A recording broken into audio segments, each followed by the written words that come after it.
जल्दी बताओ।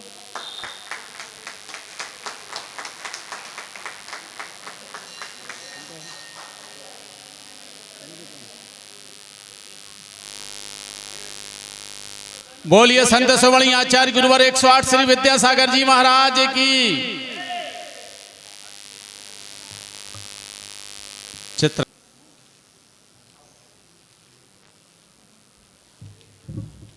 बोलिए परम पूज्य मुनि 108 श्री प्रणम सागर जी महाराज की।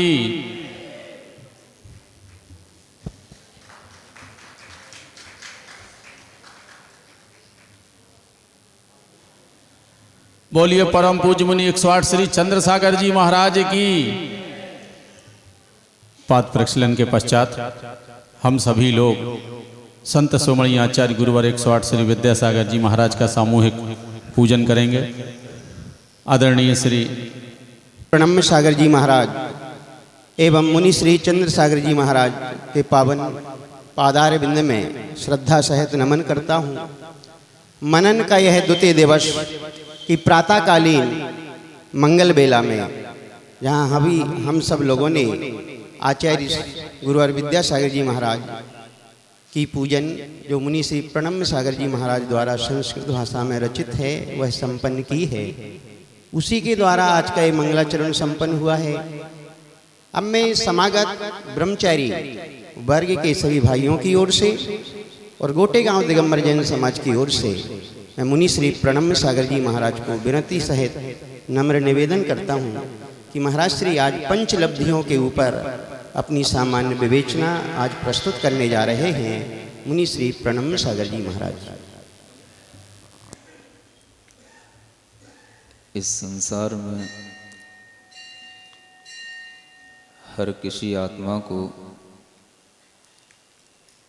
कोई ना कोई लब्धियां अवश्य प्राप्त हैं। लब्धि का अर्थ प्राप्ति होता है। ये एक ऐसा स्वभाव है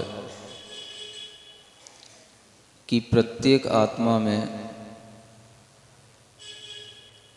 ज्ञान का, दर्शन का और पांचों ही अंतराय कर्म का कुछ न कुछ क्षयोपशम अवश्य रहता है। वस्तुतः अंतराय कर्म के क्षयोपशम से हमें जो प्राप्त होता है उसे लब्धि कहा जाता है।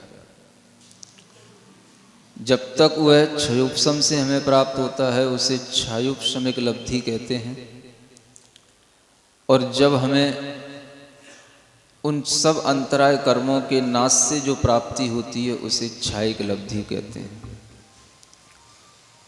इन लब्धियों के अलावा जो यहाँ पर अभी निवेदन किया गया कि पंच लब्धि के बारे में कुछ बताना है, उन पंच लब्धि में सम्यक दर्शन को प्राप्त करने की योग्यता का निरूपण किया जाता है। पांच लब्धियों में सबसे पहले हमें यह समझना है कि कुछ ऐसी लब्धियां हैं जिन्हें इस जीव ने अभी तक प्राप्त नहीं किया। सभी जीवों के पास में क्षयोपशम के रूप में वो पांच लब्धियां भले ही हों, लेकिन वह कौन सी लब्धि है जिसे आचार्य कहते हैं अभी तक इस आत्मा को उसकी प्राप्ति नहीं हुई। कार्तिकेय अनुप्रेक्षा ग्रंथ में एक गाथा आती है, इदि एवं जिण धम्मो अलत्थ पुव्वम अनायिकालेवी मिच्छत संजुदाणम जीवाणम लब्धिहीणाणम। इस गाथा में आचार्य कार्तिकेय महाराज कहते हैं कि यह जो जिन धर्म है उस जिन धर्म को अभी तक अनादि काल में भी इस जिन धर्म को इस जीव ने अभी तक प्राप्त नहीं किया।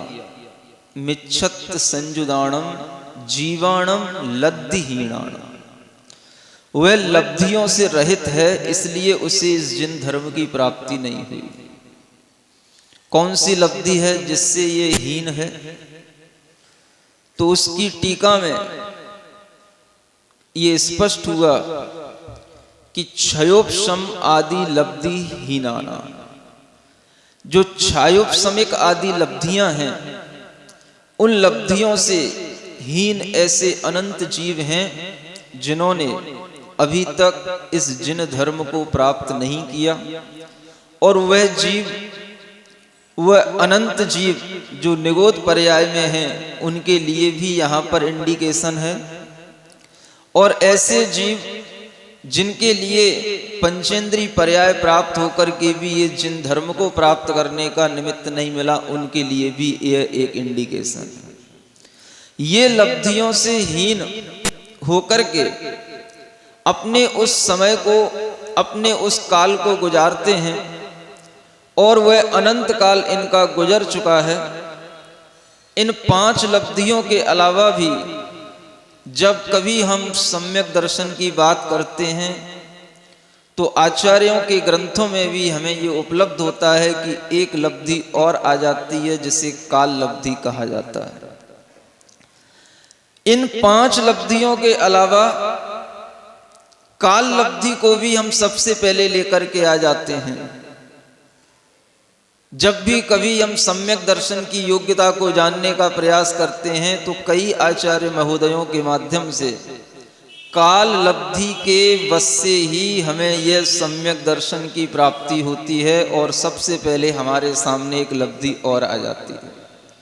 आज अपने को विचार करना है कि 5 लब्धियां ही हमारे लिए सम्यक दर्शन के लिए, योग्यता की प्राप्ति के लिए पर्याप्त हैं, या हमें काल लब्धि को उसमें और जोड़ करके 6 लब्धि बनाना है। काल लब्धि सबसे पहले लिखी गई है, और उस काल लब्धि के विषय में बहुत सारे लोगों के अंदर बहुत प्रकार के भ्रम रहते हैं।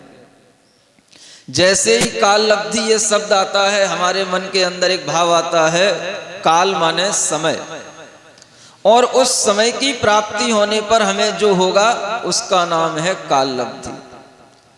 जब काल लब्धि आएगी हमारे लिए सम्यक दर्शन की प्राप्ति हो जाएगी। जैसे ही हम काल लब्धि की ओर जाते हैं, हमारे सामने एक शब्द आ जाता है नियति, क्योंकि नियति और काल लब्धि ये दोनों एक अर्थवाचक हैं। कहीं कहीं पंच समवाय की कल्पना भी की जाती है, और उस पंच समवाय में ये स्वभाव, नियति, पुरुषार्थ, काल लब्धि, भवितव्यता आदि ये चीजें आ जाती हैं। इस धुएं को यहां से हटा। लेकिन कभी कभी इन नियति के अलावा, काल लब्धि के अलावा हमारे सामने जो सबसे बड़ी चीज होती है वह आचार्यों की प्ररूपणा को समझने की एक कमी, या उन आचार्यों के अभिप्राय को समझने की एक कमी। काल भी हमारे लिए एक निमित्त है, क्योंकि जैन दर्शन में निमित्त और उपादान इन दोनों को बराबर रूप से स्वीकार किया गया है। काल की प्राप्ति होने पर कार्य होता है कि कार्य होने पर जो काल हमारे सामने उपलब्ध है उसे काल लब्धि कहा जाता है। 2 चीजें हैं। मान लो आपने कहा कि यहां पर मनन का अधिवेशन होना है, 9 तारीख आपने दी। सबसे पहले व्यवहार में वह तारीख आ जाती है, कब से होना है? 9 तारीख। ये काल आ गया सबसे पहले हमारे लिए। जब तक 9 तारीख नहीं आएगी तब तक कोई भी कार्य का प्रारंभ नहीं होगा। लेकिन क्या उस तारीख के आने मात्र से ही कार्य हो जाता है? अगर वह कार्य को संपादन करने वाले व्यक्ति यहां न हो, उस कार्य को करने वाला जीव यहां न हो, तो क्या वह 9 तारीख हमारे लिए उस कार्य का संपादन करा देगी? हमने काल को फिक्स कर लिया, वो काल भी फिक्स करने वाला कौन? वह जीव आत्मा और उस जीव आत्मा का पुरुषार्थ। जिसके माध्यम से हम उस काल को नियत कर लेते हैं। कहने में आता है 9 तारीख को कार्यक्रम होगा, लेकिन वह कार्यक्रम 9 तारीख को करने वाला कौन होगा, इसके बारे में भी आपको विचार करना है। तारीख आने मात्र से काम नहीं हो सकता। काम जब भी होगा तो वह जीव आत्मा के द्वारा होगा, और उस समय पर जो तारीख होगी वह तारीख उसके लिए काल लब्धि के रूप में कही जाएगी। जिस समय पर कार्य हो जाए उस समय को काल लब्धि कहना, कि काल लब्धि का इंतजार करते हुए उस कार्य के होने की प्रतीक्षा करना। 2 चीजें हैं हमारे सामने। आचार्य कहते हैं जब कभी भी हमें कार्य की प्राप्ति होगी तो हेतु द्वया विस्कृत कार्य लिंगा। आचार्य समंतभद्र महाराज की ये उद्घोषणा है। 2 कार्यों के माध्यम से वह कार्य आविष्कृत होता है, और वह कार्य की जो प्राप्ति होगी उस कार्य में हमारे लिए 2 ही हेतु पर्याप्त हैं, एक अंतरंग हेतु और एक बाह्य हेतु। अंतरंग हेतु में हमारा उपादान, बाह्य हेतु में हमारे लिए अनेक प्रकार के उदासीन और प्रेरक निमित्त, ये सब बाह्य हेतु हैं। हम उदासीन निमित्त को उदासीन निमित्त के रूप में स्वीकार करें और बाह्य प्रेरक निमित्त को प्रेरक निमित्त के रूप में स्वीकार करें। काल लब्धि का अर्थ समय पर काम होने का है, तो वह समय अगर हम उस कालाणु को लेते हैं, काल द्रव्य को लेते हैं, तो वह काल द्रव्य हमारे लिए एक उदासीन निमित्त है। काल द्रव्य हमारे लिए प्रेरक निमित्त नहीं है। काल द्रव्य के माध्यम से कार्य नहीं होता है। काल द्रव्य के साथ में जो जीव और पुद्गल का परिणमन होता है वह जिस काल में हो गया उसी को हम वह काल का नाम दे देते हैं। हमने कहा ये पंचम काल है, ये पंचम काल है, तो इस पंचम काल का डिफरेंस कहां से शुरू हुआ? क्या किसी कालाणु के उन पर्यायों में कोई अंतर आ गया जो इस पंचम काल में इस प्रकार की पर्यायें उत्पन्न करेंगी कि इस पंचम काल में मोक्ष नहीं हो पाएगा? या उस जीव के परिणामों में इतना अंतर आ गया कि वह अपनी योग्यता इस प्रकार की हासिल नहीं कर पाएगा कि इस पंचम काल में उसको मोक्ष हो? बताओ। पंचम काल ये जो विभाजन हुआ, चतुर्थ काल, छठवां काल ये जो विभाजन हुआ, ये किस आधार पर हुआ? ये कालाणु काल द्रव्य के आधार पर नहीं है। ये किसके आधार पर? अब इस समय से ऐसे जीव उत्पन्न नहीं होंगे जिनके पास में उत्कृष्ट सेनन हो, जिनके पास में मोक्ष जाने की योग्यता हो।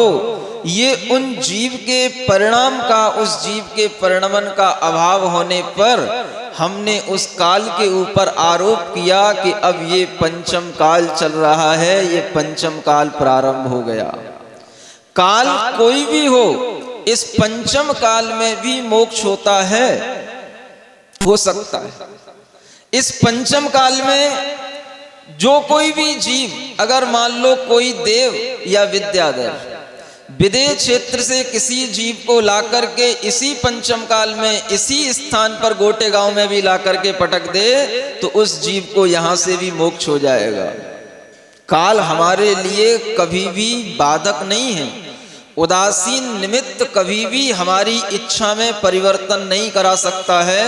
आचार्य विद्यानंदी महाराज ने तत्वार्थ श्लोक वार्तिक में बहुत अच्छे शब्दों में लिखा है कि उदासीन निमित्त इच्छा से प्राप्त होने वाले कार्यों में कभी भी सहायक होता है, विशेष कारण नहीं होता है। वह सहायक का अर्थ है कि वह हमारे लिए हमेशा हमेशा बना हुआ है, लेकिन जो हमारी इच्छा से होने वाले कार्य हैं उनमें वह न साधक है न वह बाधक है। काल लब्धि की अवधारणा हमारे सामने जैसे ही आती है, कई लोगों के मन में ये विचार आता है कि सम्यक दर्शन काल लब्धि से ही होता है। जब तक काल लब्धि नहीं आएगी, सम्यक दर्शन की प्राप्ति नहीं होगी। और कई आचार्यों के द्वारा इस प्रकार से लिखा भी गया है, आचार्यों के द्वारा भी। क्योंकि जैसे ही सम्यक दर्शन की प्राप्ति का वर्णन आता है तो वो लिखते हैं कालादि काल लब्ध्यादि निमित्त वशात, और जैसे ही वो काल लब्धि आ गई तो सबसे पहले हमारे सामने वह काल लब्धि के रूप में अर्ध पुद्गल परिवर्तनाख्ये काले अवशिष्टे सती सम्यक दर्शनस्य योग्यो भवति न अन्यथा इति एका काल लब्धि। सबसे पहले जैसे ही सर्वार सिद्धि में हमने पढ़ा कि उपसम सम्यक दर्शन कैसे होता है, तो आचार्य महाराज ने एक काल लब्धि हमारे सामने रख दी। जब तक अर्ध पुद्गल परिवर्तन काल नहीं बचेगा आपके लिए वह सम्यक दर्शन की योग्यता नहीं हो सकती, इयम एका काल लब्धि। उसके बाद में वो एक और काल लब्धि बताते हैं, पंच लब्धि की बात नहीं की उन्होंने। दूसरी काल लब्धि कर्म स्थिति का काल लब्धि। जब कर्म स्थिति न जघन्य हो न उत्कृष्ट हो, मध्यम हो, तो वह दूसरी काल लब्धि। और एक तीसरी काल लब्धि उन्होंने बताई भवापेक्षया काल लब्धि, इयम अपरा काल लब्धि। ये एक काल लब्धि और बताई। तीन काल लब्धियां हमारे सामने आ गई, और इन तीन काल लब्धियों में हमें कौन कौन सी काल लब्धि की आवश्यकता है? तीनों की क्रम से या किसी एक की या इसी क्रम से या पिछले क्रम से, इन सब बातों के बारे में आपको एक ज्ञान, इन सब बातों के बारे में आपके लिए एक समझ यहाँ पर हम इसलिए दे रहे हैं कि अपने लिए ये काल लब्धि पंच लब्धियों से भिन्न है या इन्हीं में ये काल लब्धियां समाई हुई हैं, ये भी अपने को आज एक मनन करना है, चिंतन करना है। अगर इन काल लब्धियों से हमें सम्यक दर्शन की प्राप्ति होती है तो जब हम लब्धि सार ग्रंथ को उठा करके देखते हैं तो वहां पर तो आचार्य महाराज कहते हैं 5 लब्धियों से सम्यक दर्शन की प्राप्ति होती है। वहां उन्होंने किसी काल लब्धि का कोई वर्णन नहीं किया और वहां पर किसी काल लब्धि की कोई चर्चा नहीं। और इधर हम देखते हैं तो ये 3 प्रकार की काल लब्धियां हैं। तो हम थोड़ा सा मनन करें, चिंतन करें, और उस मनन में हमें ये निकलेगा कि जो पंच लब्धियां वो बताने जा रहे हैं उससे पहले उन्होंने एक गाथा और दी है। लब्धि सार छपड़ा सार ग्रंथ में आचार्य महाराज ने, और वह मंगलाचरण के बाद तुरंत दूसरी गाथा दी है जिसमें वो लिखते हैं चदुगदी मिच्छो सन्नी पुण्यो गव्भज विशुद्ध सायारो।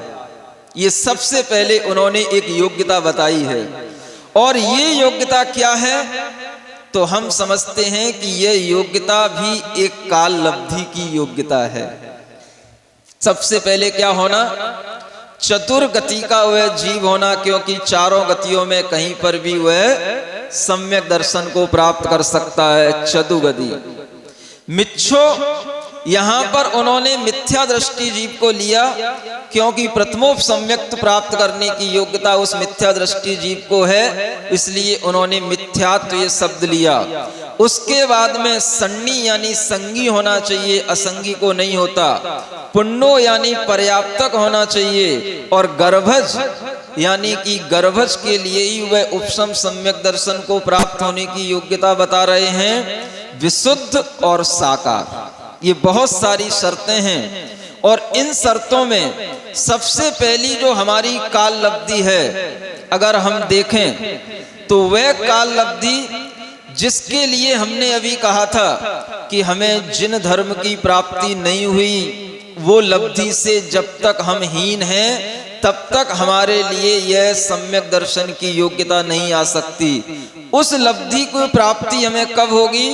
जब ये 4 गति में कोई भी मिथ्या दृष्टि जीव हो, और वह मिथ्या दृष्टि जो शब्द दिया है उस मिथ्या दृष्टि शब्द पर भी हम विचार करें कि मिथ्या दृष्टि भव्य भी होते हैं, अभव्य भी होते हैं, लेकिन यहां पर केवल मिच्छो कहा।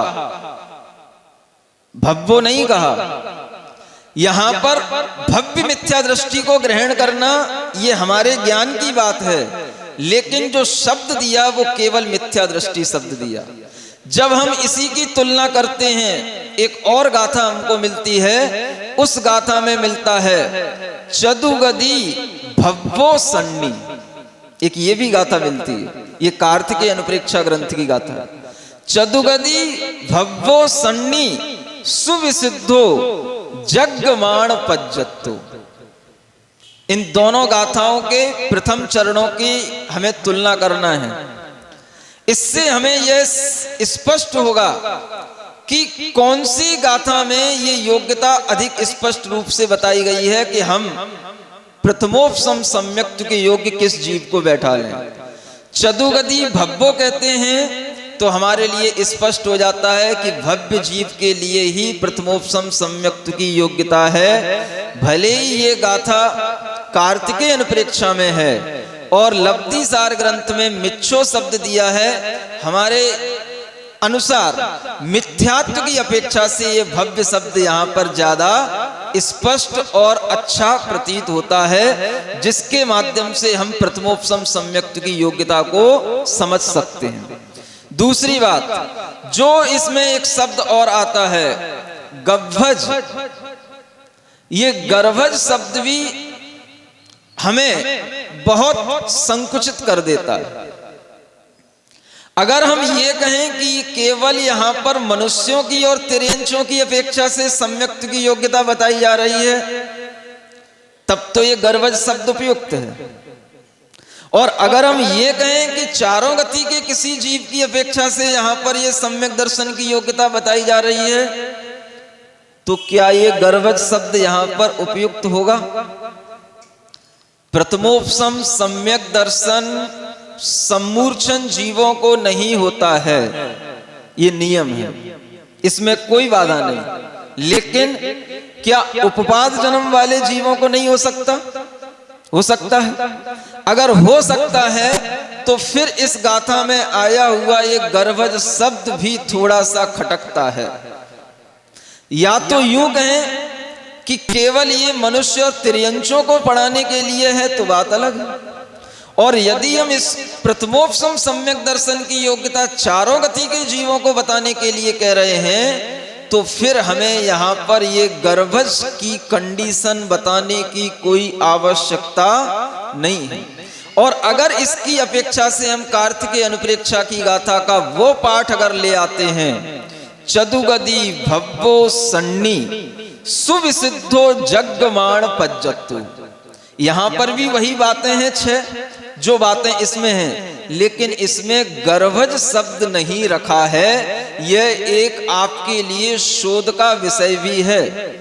मनन करना, चिंतन करना, और कोई पीएचडी करने वाले आपके पास आ जाएं तो शोध करने के लिए भी आपको विषय देने पड़ते हैं। ये भी एक शोध का विषय। हमें इस तरह से ग्रंथों के अध्ययन और चिंतन करने चाहिए, जिसके माध्यम से हमें कभी हो सकता है भविष्य में यदि हम पांडुलिपियां देखें तो हमें ये भी मिले कि शायद ये कार्तिकेय अनुप्रेक्षा में जो गाथा है ये पाठ ज्यादा उपयुक्त है। ये भी हमें कहीं पर उपलब्ध हो सकता है, क्योंकि इसमें चारों गति के जीवों के लिए सम्यक दर्शन प्राप्त करने की योग्यता की जो कंडीशन आनी चाहिए वो सब हमको उपलब्ध होती हैं चारों गति के जीवों के लिए। और अगर केवल मनुष्य के लिए कह रहे हैं तो ये गर्भज कहना फिर हमारे लिए पर्याप्त, त्रियंचों के लिए गर्भज कहना ये पर्याप्त हो जाता है। यह एक गाथा जो लब्धि सार ग्रंथ में लब्धियों के वर्णन करने से पहले आई है, हम समझते हैं कि यह भी हमारे लिए एक काल लब्धि को बताने वाली गाथा है। क्या समझे? यहां पर भी क्या बताया जा रहा है? ये काल लब्धि बताई जा रही है। जब तक तुम्हें उस अभव्य और भव्य दोनों प्रकार की राशियों में से भव्य संज्ञा को प्राप्ति नहीं होगी, और उस भव्य राशि में भी तुम्हारे लिए जब तक व्यवहार राशि में आकर के तुम्हें ये संगी पंचेंद्री पना प्राप्त नहीं होगा, तब तक तुम्हारे लिए सम्यक दर्शन की प्राप्ति की योग्यता नहीं बनती है। यह भी हमारे लिए एक काल लब्धि है। और ये काल लब्धि कहाँ लिखी है? तो अब आप चलो सर्वार सिद्धि की उन 3 काल लब्धियों की ओर। आगे से नहीं चलना, पीछे से चलना। सुन रहे हो? आगे से नहीं चलना, पीछे से चलना। पीछे से सबसे पहले भवापेक्षया काल लब्धि, और उस भव की अपेक्षा से जो काल लब्धि बताई जाती है उसमें क्या आता है? तो उसमें यही शर्तें आती हैं कि वह भव्य हो, संगी हो, पर्याप्तक हो, विशुद्ध हो, जागृत हो, साकार उपयोग से सहित हो। मतलब ये हुआ कि अभी हमारे लिए जो ये बाहरी कंडीशन बन रही हैं कि हमें कौन सा पर्याय चाहिए, कौन सी पर्याय में हमें और कौन सी योग्यता चाहिए, ये सब हमारे लिए एक काल लब्धि के रूप में है। और इसको आचार्य पूज्यपाद महाराज ने अपरा काल लब्धि के माध्यम से कहा। वस्तुतः ये पहली काल लब्धि है जिसके होने पर ही हम सम्यक दर्शन के निकट पहुंच सकते हैं। ये पहली काल लब्धि।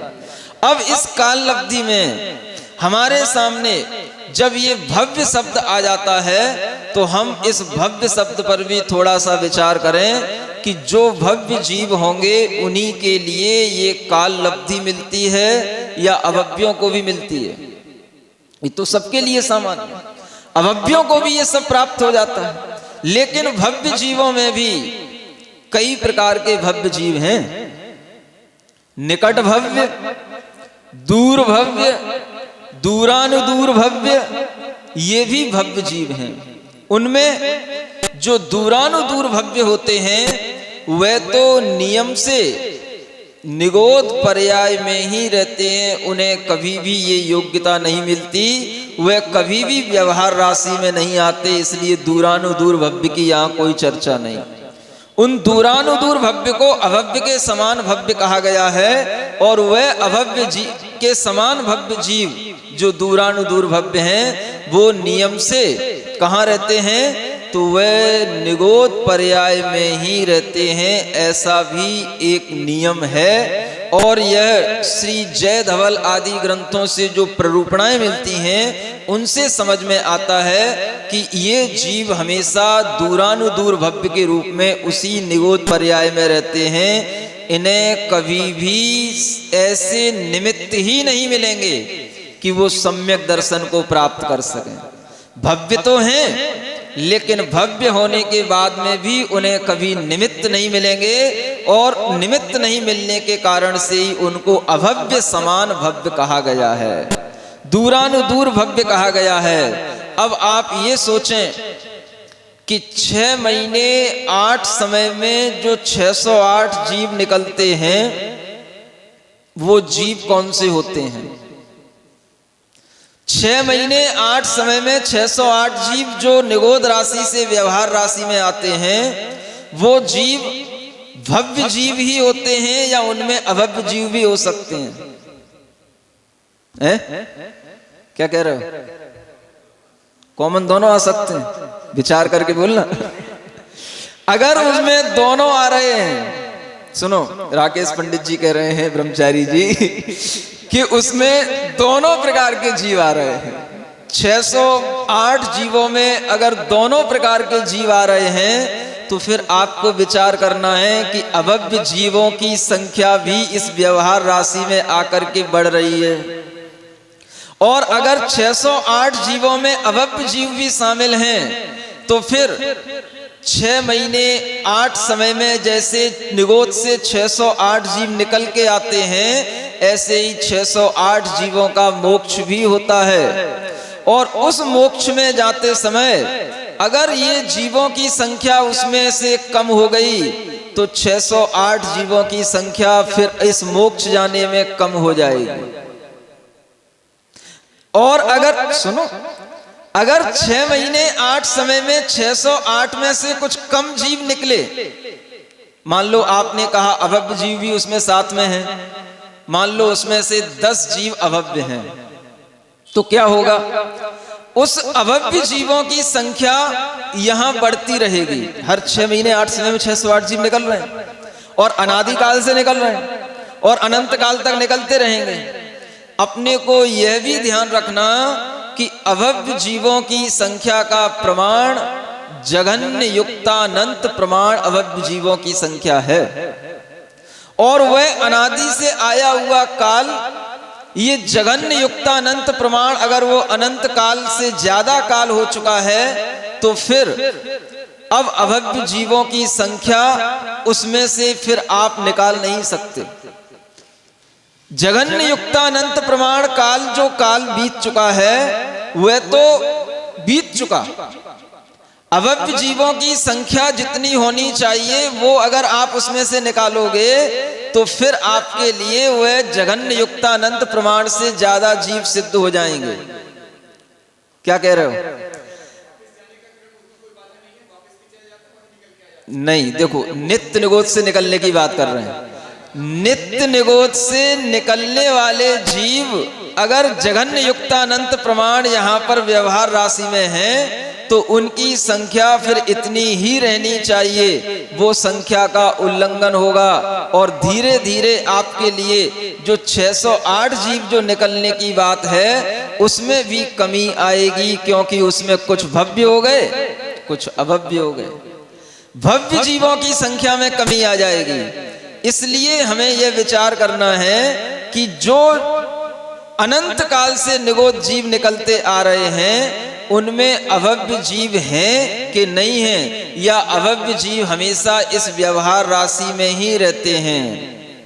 विचार में यह आता है कि अभव्य जीव हमेशा इस व्यवहार राशि में ही रहते हैं और व्यवहार राशि में रहने वाले उन अभव्य जीवों के लिए निमित्त मिल भी जाते हैं, लेकिन फिर भी उनके अंदर ये लब्धियां को प्राप्त करने की योग्यता नहीं आती, इसलिए सम्यक दर्शन की प्राप्ति नहीं होती, क्योंकि उनकी जो संख्या है वो नियत है और वो संख्या अभी अनादि काल से अगर हम एक एक अभव्य जीव को भी हर 6 महीने बाद निकालेंगे तो अब तक तो वो सारे के सारे अभव्य जीव यहाँ पर आ ही चुके होंगे।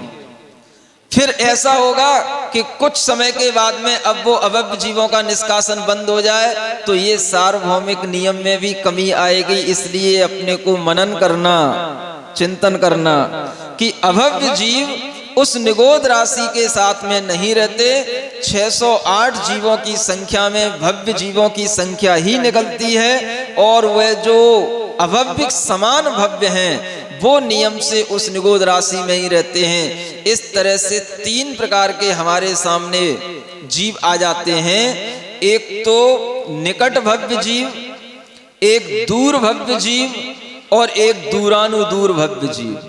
आचार्य अकलंक महाराज ने राजवार्तिक में एक वार्तिक दी है, केचित संख्येय कालेन सेत्स्यन्ति, केचित असंख्येय कालेन सेत्स्यन्ति, केचित अनंत कालेन सेत्स्यन्ति और केचित अनंतान्यंत कालेनापि न सेत्स्यन्ति। माने कुछ जीव संख्यात समय में सिद्ध हो जाते हैं, संख्यात भवों में सिद्ध हो जाते हैं, कुछ असंख्यात भवों में सिद्ध हो जाते हैं, कुछ अनंत भव में सिद्ध हो जाते हैं और कुछ अनंतानंत काल के बाद भी सिद्ध नहीं होते हैं। तो जो अनंतानंत काल के बाद सिद्ध नहीं होते हैं ये कहलाए दूरानुदूर भव्य जीव। निकट भव्य में कौन आ गया? जो संख्यात काल के बाद सिद्ध हो गए और असंख्यात काल के बाद सिद्ध हो गए, ये हो गए निकट भव्य। क्योंकि आपके लिए मान लो मनुष्य पर्याय में सम्यक दर्शन की प्राप्ति हुई और उसके बाद में आपके लिए देव पर्याय मिली, वहां पर भी आपके लिए असंख्यात वर्ष का समय लग गया, असंख्यात काल लग गया, सागरोपम की आयु वहां पर बिताई, लेकिन फिर भी वह निकट भव्य ही कहलाएगा। उस निकट भव्य के लिए अपेक्षा से ये संख्यात और असंख्यात काल और अनंत काल दूर भव्य की अपेक्षा से जो अनंत काल के बाद में सिद्ध होगा, और दूरानुदूर भव्य के लिए ये आपके सामने अनंतानंत काल में भी सिद्ध नहीं होते। इससे भी ये सिद्ध होता है कि अनंतानंत काल में सिद्ध नहीं होने वाले दूरानुदूर भव्यों की चर्चा आचार्यों के सामने थी। अब इसमें अपने को जो अभव्य जीव हैं, तो अभव्य जीवों के लिए अंध पाषाण के समान उपमा दी गई है, और उन अंध पाषाण में से कभी भी जिस प्रकार से कभी स्वर्ण नहीं निकल सकता है, उस प्रकार से उन अभव्य जीवों को कभी भी निमित्त नहीं मिलेगा। अभव्य जीवों को निमित्त तो मिलेगा, लेकिन उनके अंदर से वो योग्यता जागृत नहीं होगी। लेकिन भव्य समान जो अभव्य समान जो भव्य जीव हैं, उनको कभी भी निमित्त की प्राप्ति नहीं होती है। यह भी इससे सिद्ध हो जाता है जो यहाँ पर ये अनंत काल तक की प्रूपणा की गई है। इसलिए भव्य जीवों को ही सम्यक दर्शन की योग्यता है, यह विचार यहाँ पर स्पष्ट होता है। और इस गाथा में आए हुए मिथ्यात्व शब्द से भी हमें भव्य मिथ्या दृष्टि को लेना, ये हम ले सकते हैं। आगे जब हमारे सामने गर्भज शब्द आ जाता है तो उसके बारे में भी हमने आपको बताया, और एक विशुद्ध शब्द आ रहा है।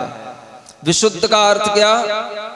विशुद्धि लब्धि नहीं, विशुद्ध का अर्थ है कि वह अभी विशुद्ध होता जा रहा है। प्रति समयम अनंत गुण विशुद्ध्या वर्धमान, प्रति समय वह अनंत गुणी विशुद्धि से वर्धमान होता हुआ क्या करता है? जब वह कर्म मल पटल को और उनकी अनुभाग शक्ति को हीन करता चला जाता है, तब उसके लिए पहली छायोपशमिक लब्धि प्राप्त होती है। कर्म मल पटल में सामान्य रूप से सभी कर्मों के अनुभाग शक्ति को लिया गया है, और सभी कर्मों की अनुभाग शक्ति को वह अनंत गुणा हीन प्रति समय करता चला जाएगा। उस समय पर उसके लिए ये छायोपशमिक लब्धि प्राप्त होगी, और इस छायोपशमिक लब्धि को प्राप्त होने पर उसके मन में क्या आएगा? तो आचार्य कहते हैं गुण और दोष को विचार करने की क्षमता इस छायोपशमिक लब्धि के प्राप्त होने पर होती है। कौन से गुण और दोष? लौकिक जीवन में जीने वाले गुण और दोष नहीं, जो हमें बंध और मोक्ष, सम्यक दर्शन और मिथ्यात्व, इनके गुण और दोषों के बारे में जो हमारे अंदर ज्ञान उत्पन्न होगा, तो वह किससे होगा? वह छायोपशमिक लब्धि के माध्यम से होगा, जो हमें तत्वार्थ श्रद्धान की एक योग्यता के रूप में हमारे सामने आएगा। ये छायोपशमिक लब्धि भी हमारे लिए एक काल लब्धि के रूप में है। क्या कहा? भले ही आचार्यों ने इसको कोई नई काल लब्धि का नाम नहीं दिया है, लेकिन हम इसको भी काल लब्धि कह सकते हैं, क्योंकि विशुद्धि हमारा पुरुषार्थ है, और उस विशुद्धि से होने वाला जो कार्य, जो अनंत गुणी प्रति समय उस अनुभाग में कमी आ रही है, यह उसके लिए एक काल लब्धि हो जाती है। अब हम इस तरह से विचार करें कि जो सर्वार्थ सिद्धि में अंतिम भवापेक्षा काल लब्धि कही थी, वो काल लब्धि यहाँ पर ये चतुगदी मिच्छो सन्नी पुंडो इस गाथा के रूप में दी है। दूसरी काल लब्धि जो वहां पर कही है, कर्म स्थिति का काल लब्धि, वो कौन सी काल लब्धि है? तो वह आचार्य महाराज ने वहां पर क्षयोपशम के बाद में विशुद्धि लब्धि, विशुद्धि के बाद देशना लब्धि, और देशना के बाद में प्रायोग्य लब्धि, वहां पर वो प्रायोग्य लब्धि को दूसरी काल लब्धि के रूप में स्वीकार कर रहे हैं। आपने विचार किया है? वो प्रायोग्य लब्धि, क्योंकि ये प्रायोग्य लब्धि में ही होगा। जब कर्मों की जघन्य या उत्कृष्ट स्थिति होगी, तो वह सम्यक दर्शन की योग्यता नहीं होगी, और उसी प्रायोग्य लब्धि में भी यही शर्त आती है। इसलिए ये भी हमारे लिए क्या हो गया? दूसरी काल लब्धि ये प्रायोग्य लब्धि के रूप में आ गई। और तीसरी काल लब्धि जो वहां पर कह रहे हैं, अर्ध पुद्गल परिवर्तनाख्ये काले अवशिष्टे, तो वहां पर काल की मुख्यता की अपेक्षा से काल को हम प्रधान बना के चल रहे हैं, इस अपेक्षा से वहां पर उन्हें कहना पड़ रहा है कि जब इतना अर्धपुद्गल परिवर्तन काल बचेगा तो तुम्हारे लिए सम्यक्त की प्राप्ति की योग्यता होगी। अगर हम उसी काल लब्धि को इस रूप में देखें, पुरुषार्थ के रूप में, जो करण लब्धि की ओर जा रहा है, तो आचार्य कहते हैं जब वह जीव तीनों करण करके तिन्नी करणाणी कादूण परमो सममम घेन नदी, जब वह प्रथम उपसम सम्यक दर्शन को ग्रहण करता है तो उसके प्रथम समय में अनंतो संसारो छिन्नो, वह अनंत संसार छेद देता है और अर्ध पुद्गल परियट्टो मृत्यु कदो, वह अर्ध पुद्गल परिवर्तन मात्र उस संसार को कर देता है। कदो, कदो का मतलब वह उसके द्वारा किया गया। किसके द्वारा किया गया? उस जीवात्मा के द्वारा। किन परिणामों के माध्यम से किया गया? तो वह तीन करणों के माध्यम से, वह तीन उसके वो करण परिणामों के माध्यम से किया गया।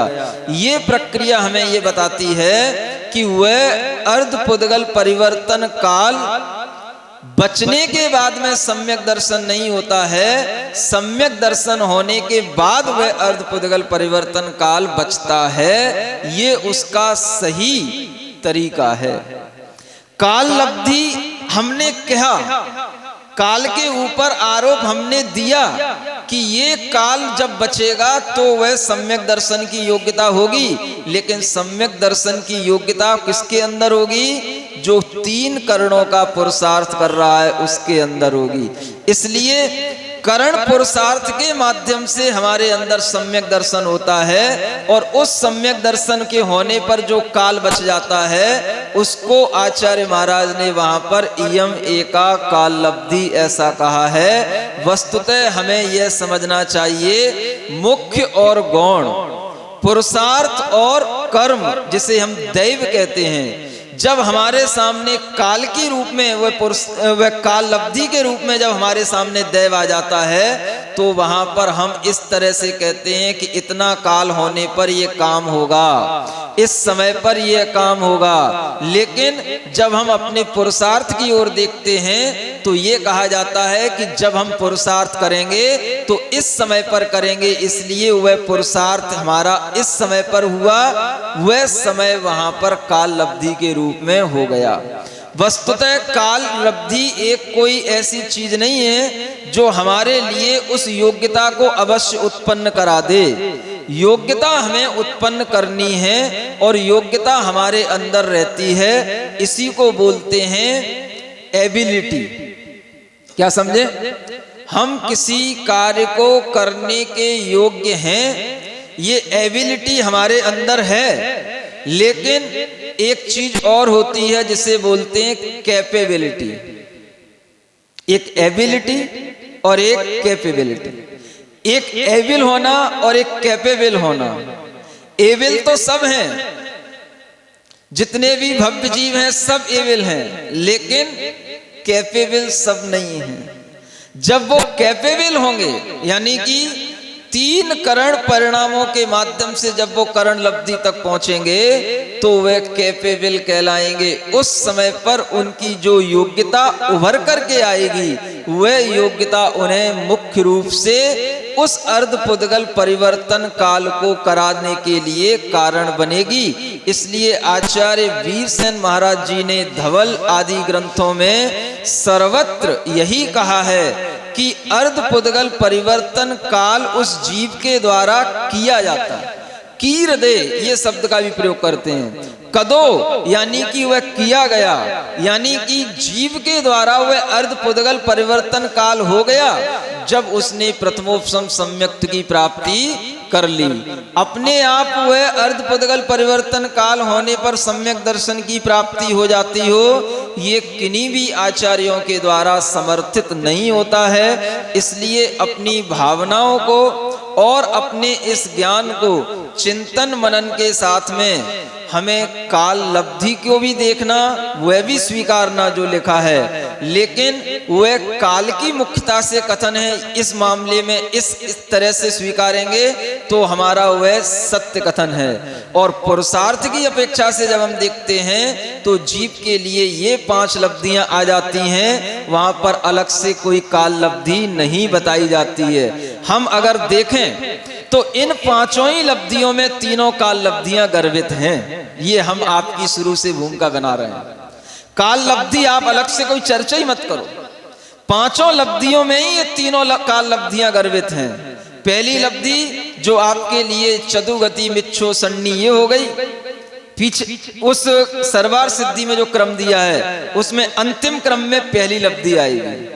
दूसरी लब्धि में वह प्रायोग लब्धि आ जाएगी और तीसरी लब्धि वो करण लब्धि की ओर कहना चाह रहे हैं। अगर हम इस तरह से इसका समाधान करते हैं तो हमारे लिए सिद्धांत से भी बाधा नहीं आती है और आचार्यों के अभिप्राय में भी बाधा नहीं आती है।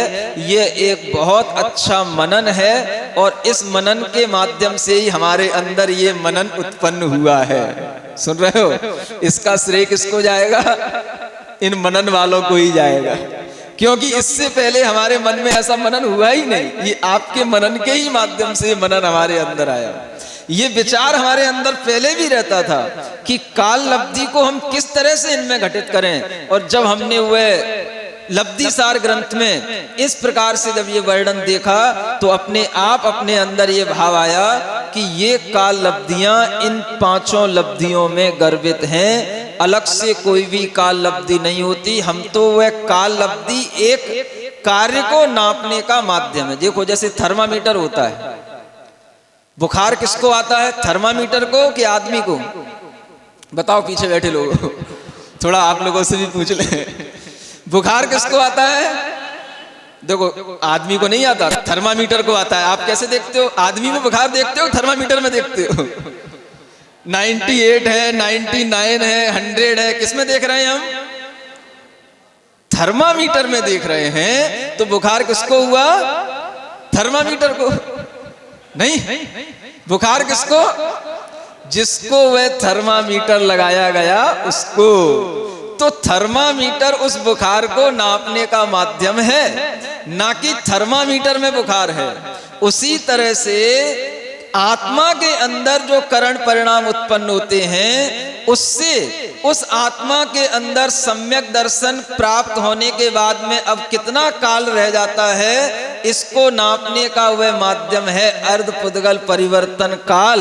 वह हमारे लिए काल लब्धि थर्मामीटर नहीं, थर्मामीटर के रूप में है, ना कि वह काल लब्धि हमें ये बता रही है कि इतना काल रहने पर तुम्हारे अंदर ये परिवर्तन होगा। ऐसी नियामकता नहीं है। ऐसी नियामकता हो जाएगी तो फिर ये जीव पुरुषार्थ करना ही छोड़ देगा और काल लब्धि को ही बैठा देखेगा। और काल लब्धि को जो बैठे देख रहे हैं तो अनंत काल बीत चुका, अभी तक उन्हें काल लब्धि नहीं मिली और इतनी सब योग्यता प्राप्त कर ली, मनुष्य बन गए, गर्वज हो गया, विशुद्धि भी है, लेकिन फिर भी अगर हम काल लब्धि बैठे हुए देखेंगे तो हमारे लिए करण लब्धि तक पहुंचने का सौभाग्य नहीं मिलेगा। ये जितनी भी लब्धियां हैं सब अंतरंग पुरुषार्थ को बताने वाली हैं और ये जो काल लब्धि कही जाती है वह केवल हमारे लिए सूचना देती है थर्मामीटर की तरह कि हाँ अब इसमें इतना काम हो गया, यानी कि इतनी इसके अंदर योग्यता आ गई। लब्धि का मतलब क्या है? एक तरह से योग्यता है, योग्यता को बढ़ाते चले जाना, अंतरंग योग्यता को, बाहरी योग्यता भी और अंतरंग योग्यता भी। सबसे पहले ये बाहरी योग्यता चाहिए कि भव्य हो, मिथ्या दृष्टि, संगी, पंचेंद्री पर्याप्त तक, ये बाहरी योग्यता।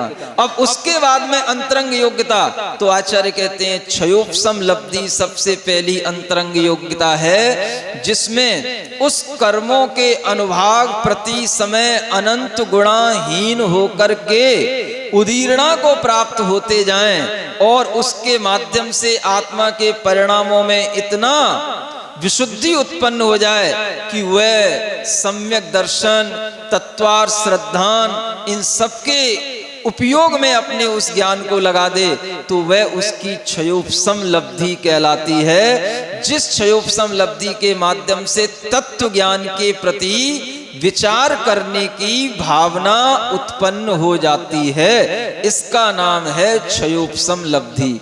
और इस क्षयोपशम लब्धि के होने पर ही आगे ये और लब्धियां होंगी, लेकिन ये क्षयोपशम लब्धि थोड़ी देर के लिए होकर के रह गई, छूट गई, उससे काम होने वाला नहीं। इनमें एक बात और है, क्षयोपशम लब्धि के बाद में वह क्रम से विशुद्धि आदि लब्धियां हों और वह विशुद्धि बढ़ती रहे, तब जाकर के हमारे लिए वह करण लब्धि के माध्यम से सम्यक दर्शन की प्राप्ति होती है। आपने थोड़ा सा क्षयोपशम प्राप्त किया, थोड़ा सा आपने सम्यक दर्शन पाठ पढ़ लिया, मिथ्या दर्शन पढ़ लिया और आपने छोड़ दिया, आपने फिर कभी भी उसके माध्यम से विशुद्धि बढ़ाने का प्रयास नहीं किया, तो आपके लिए करण लब्धि तक पहुंचने का वह सोपान मिलने वाला नहीं है। इसीलिए आगे आचार्य जाकर के कहते हैं भव्वा भव्येषु सामन्य। करण लब्धि को प्राप्त करने से पहले जो प्रायोग लब्धि है वहां तक तो सब पहुंच सकते हैं और वहां तक पहुंचने के लिए सबकी सामान्य गति है, लेकिन उससे पहले जो हमारी विशुद्धि आवश्यक है वो विशुद्धि वर्धमान हो। ये एक ऐसी प्रक्रिया है जो वर्धमान विशुद्धि के बिना नहीं बनती, और उस वर्धमान विशुद्धि के साथ ही ये विशुद्धि लब्धि आगे आने वाली, उसकी चर्चा आपसे बाद में करेंगे। पहले ये क्षयोपशम लब्धि में ही इतनी विशुद्धि है कि यहाँ पर जो विशुद्ध शब्द दिया है और जागृत शब्द दिया है वो इसीलिए दिया है कि हम कभी भी सोते हुए उस सम्यक दर्शन को प्राप्त नहीं कर सकते। तीन प्रकार के जो निद्राएं हैं वो तो होनी ही नहीं चाहिए, निद्रा निद्रा, प्रचला प्रचला और स्त्यानवृद्धि। अब बची दो निद्राएं, तो दो निद्राओं का उदय तो हो सकता है लेकिन उनका कार्य नहीं होना। क्या कह रहा हूं? दो निद्राओं का उदय तो हो सकता है, निद्रा प्रचला के उदय में सम्यक दर्शन हो सकता है, लेकिन उस उदय का कार्य नहीं होना। उदय होना और उस उदय का कार्य होना, इन दोनों में अंतर है। निद्रा प्रचला का उदय हमारे लिए अभी भी चल रहा है, चल सकता है, चलता है, वो ध्रुवोदय है, लेकिन उस उदय में हमें नींद आए ये जरूरी नहीं है। उस निद्रा के साथ में कभी भी सम्यक दर्शन की प्राप्ति नहीं हो सकती। इसीलिए आचार्य महाराज ने एक शब्द और दिया जाता है सागारो, यानी कि वह निद्रा से रहित तो हुई। कैसा हो? निद्रा और प्रचला का अगर उदय भी चल रहा हो तो भी साकार होना, ज्ञानोपयोग में जागृत होना, जगमाण विशुद्धो। इसीलिए उन्होंने वहां पर एक शब्द दिया है जागृत होना। इधर तो शब्द दिया गया है केवल साकार होना, और जो दूसरी गाथा हमने आपको बताई थी कार्तिकेय अनुप्रेक्षा की, उसमें जगमाण माने जागृत होना। भीतर से निद्रा का उदय हो इससे कोई मतलब नहीं, बाहर से जागृत होना चाहिए। झपकी लेते समय आपके लिए सम्यक दर्शन नहीं होगा। उपयोग बिल्कुल साकार, जो हमारे सामने आकृति खींची जा रही है लब्धियों की, उस आकृति में हमारा उपयोग बिल्कुल टच में हो, तब उस साकार उपयोग के साथ में हमारे लिए ये क्षयोपशम लब्धियां आदि प्राप्त होती चली जाती हैं और सम्यक दर्शन की योग्यता बनती चली जाती है। इतने इन गाथाओं के विचार से हमें ये समझ में आता है कि जो पंच लब्धियों के लिए प्रारंभ में गाथा दी गई है और जो कार्तिकेय अनुप्रेक्षा की गाथा है, इन दोनों में आप लोग तुलना करें और इसके विषय में चिंतन करें, और जो काल लब्धियां तीन प्रकार की सर्वार सिद्धि में बताई हैं उनको यही पांच लब्धियों में इंक्लूड करें, ताकि हमारे लिए कोई एक नया भ्रम पैदा ना हो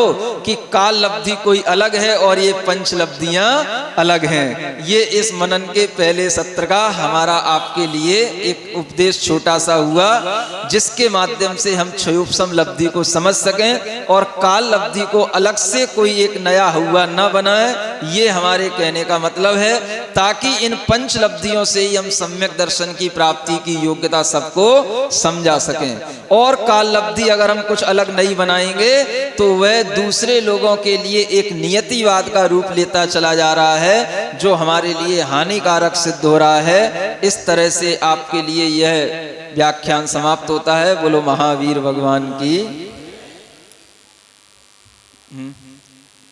कुछ शंका है?